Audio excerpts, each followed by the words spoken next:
এই একটি মাত্র অ্যাপের কারণে আপনার মোবাইলটি হ্যাং করে এবং স্লো কাজ করে, আপনি জানেনই না। সেই সমাধান কিভাবে করবেন চলুন প্রসেসটা দেখিয়ে দিচ্ছি। ক্রোম ব্রাউজারে চলে যাবেন, উপর থেকে থ্রি ডট অপশনে ক্লিক করে দিবেন। এইখান থেকে সেটিং অপশন দেখতে পাচ্ছেন, জাস্ট এইখানে একটা ক্লিক করে দিবেন। এখান থেকে আপনাকে নিচে স্ক্রল ডাউন করে আসতে হবে। এইখান থেকে সাইড সেটিং অপশনটি দেখতে পাবেন, জাস্ট এইখানে একটা ক্লিক করবেন। এখন এইখান থেকে স্ক্রল ডাউন করে নিচে যেতে থাকবেন। ডাটা স্টোর নামে একটি অপশন দেখতে পাচ্ছেন, জাস্ট এইখানে একটা ট্যাপ করে দিবেন। এখানে আপনি অসংখ্য ওয়েবসাইট দেখতে পারবেন যেগুলোতে আপনি ভিজিট করেছিলেন, সেগুলোর ডাটা এখানে স্টোরেজ হিসেবে জমা আছে। এগুলো আপনার ফোনের স্টোরেজ এবং র্যামের উপরে প্রেসার ক্রিয়েট করে আপনার মোবাইলটি অনেক বেশি স্লো কাজ করে, হ্যাং করে। এগুলা কিভাবে ডিলিট দিবেন, জাস্ট নিচে এখানে ডিলিট অল ডাটা এখানে একটা ক্লিক করে দিবেন।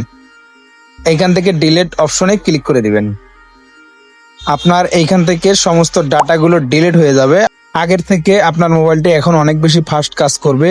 আরো একটি সেটিং এর মাধ্যমে আপনার মোবাইলটি আরো সুপার ফাস্ট করতে পারবেন। সেটা করার জন্য মোবাইলের সেটিং অপশনে চলে যাবেন, সার্চ বারে গিয়ে এখানে টাচ লিখে সার্চ করবেন।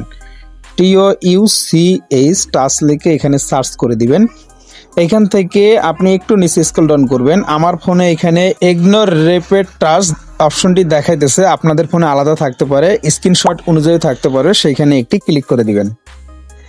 এখানে আপনি ট্যাব ডিউরেশন এবং লং প্রেস ডিউরেশন এই দুটি অপশন দেখতে পারবেন। জাস্ট উপরেরটা থেকে ক্লিক করে এখানে যদি আপনাদের লং সিলেক্ট করা থাকে এখান থেকে শর্ট করে দিবেন এবং নিচেরটিও এখানে ক্লিক করে যদি মিডিয়াম অথবা লং করা থাকে উপরে শর্টটিকে সিলেক্ট করে দিবেন। এখন দেখতে পারবেন আপনার মোবাইলের অ্যানিমেশন গুলো আগের থেকে অনেক বেশি ফাস্ট কাজ করতেছে।